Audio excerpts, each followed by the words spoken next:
Hello, everyone. Have you ever wondered that the great stories are found not in books but in the life of most ordinary people? In today's discussion, we will learn about P. Lankesh's most powerful story, The Gardener. This story will change the way or perspective of how we see the world. So, without delaying further, let's start with a quick character introduction.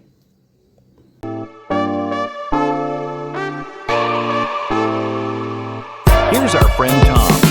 Notice his gray hair, strong arms, long nose, and he always carries a newspaper.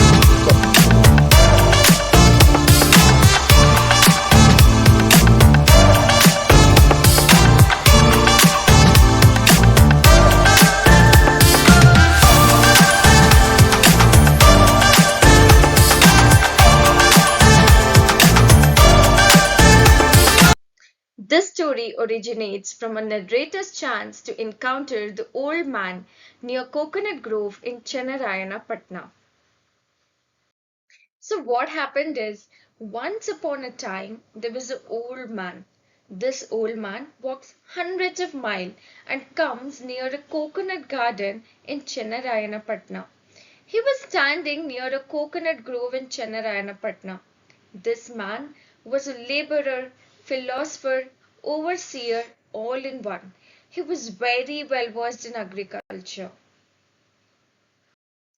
The person whom you see in the picture is the owner of the land. So, when he gets to meet the old man and understands him, he realizes that he is exactly the same kind of man which he requires as an employee. The man who is exactly of his same qualification.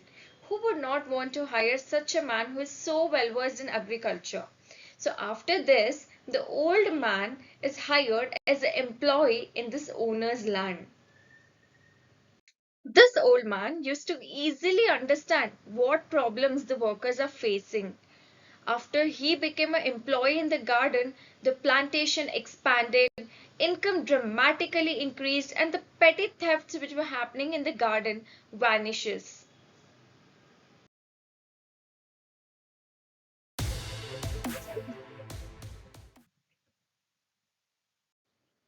But was this all for a good? The income brought a drastic change in the life of owner. He became lazy, he shielded away from hard work. The owner's wife was completely puzzled. She didn't know that whatever is happening for a good or bad, because financially they were doing well, but she felt like gradually the life was getting out of hand.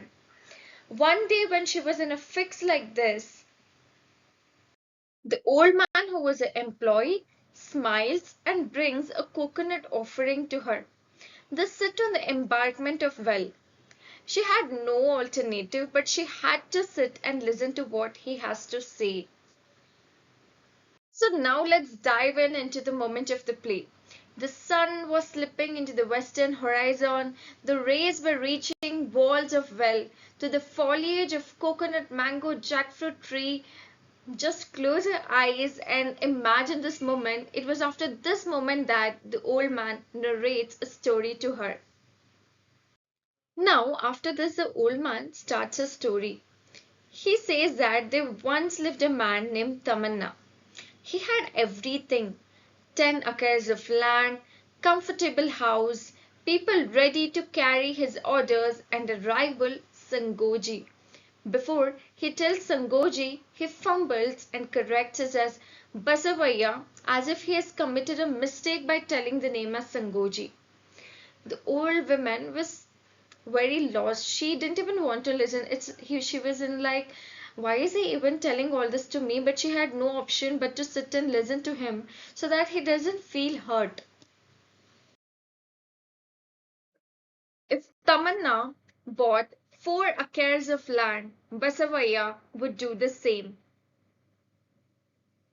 If one of them had 10 friends, then other would require 15 admirers. So their rivalry reaches to a very great extent because all the lands were either Tamanna's or Basavayas in the village. Tamanna at last had 1,000 acres of land and Basavaya had 800 acres of land. So Basavaya sends his men to Tamanna asking him to buy 200 acres of land. Tamanna gets furious. He asks Basavaya or he offers Basavaya that he would buy all the 800 acres of land.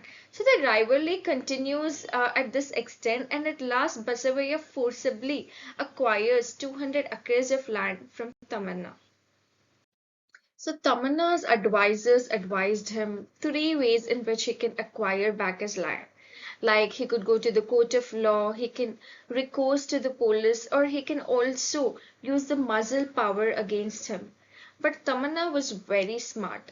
He had a very different plan to vanish Basavaya completely. Do you know what the plan of Tamanna was? It's something what you wouldn't have even thought about. His rivalry starts moving from visible to invisible. He plays a very smart role. He got all his experiences composed in form of ballads. Tamanna's reputation started spreading all along his songs. He started to mention Basavaya's cruelty and meanness in his songs. Gradually, art becomes his reason to live. Basavaya still tried to show rivalry by performing agricultural tasks diligently. He tried acquiring all kinds of luxuries. He built a palatial mansion for himself. He bedecks himself with gold, diamond, and other precious stones. He invites scholars, poets, musicians to his place. He appointed a number of people also to praise him. He tried to invest in all possible way to his home with a meaning. Still his house looked dull and empty because the visitors used to say that Tamanna's books are not there. Oh, Oh, Basavaya, Basavaya, you are you truly are truly magnificent. magnificent. Your wealth Your wealth shines shines brightly. brightly.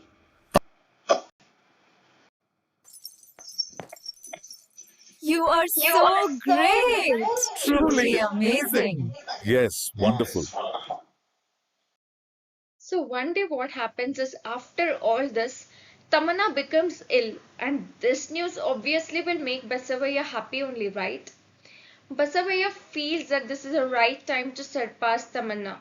But Tamanna again plays his game. He thinks very differently this time. Again, you wouldn't have thought of his idea. He again plays a game. He contemplates death. What he does is he runs away from the village. Now, think what would happen to Basavaya after that. Till Tamanna was there, Basavaya had a reason to live. But once Tamanna left, he had no reason to live. Basavaya passes away because after that he had no reason of rivalry, no reason to live at all. What a shocking thing, right? I mean, I am wondering how Tamanna's brain even works. Like, how does he play such games? And really, his trick worked this time too. Basavaya passes away. So while he contemplates death, he thinks that till he is there, Basavaya would keep offering a stiff competition to him. But if he's no more there, then there's no reason for, any competition to exist, any rivalry to continue. And this is what makes him think in that way and he flees away. You know what is the twist of the play? He now reveals the owner's wife that he is Tamanna. Yes, the person who has been narrating the story of Tamanna and Basavaya, the one who has flee away the village and come here as an employee in this farm, he himself is Tamanna. He says in regret how he lost his fame, how he lost and forgot all his songs and became a non-entity, and this way he avenged himself. Later, he concludes the story by telling that man works to fulfill many needs like wealth, education, art, and many more things. Yet, these things do not give him contemplating reasons to live. He keeps fighting for some or the other thing until his death. He tells to the owner's wife that your husband is flourishing as a rich man. Even if you advise him anything, he won't be amenable to hear it. Man is very complicated. Till the day of his death, he goes on to avenge something or the other. He keeps confronting some challenge or the other. After telling this, he tells Amma, forget whatever I have said you. Forget it as a dream or think that it never happened. How touching the story is, right? We can reflect the sadness he portrays while talking to the lady about the coconut grove owner's lifestyle and cautioning her. It's like a mirror or a self reflection to ourselves, we humans. We humans are always running after something or the other, and we forget simpler and little purposes of life. I hope this lesson has given us a reflection point to take and carry on the purposes of our life in simpler way and analyze it. That's it for the session. Meet you all until the next session.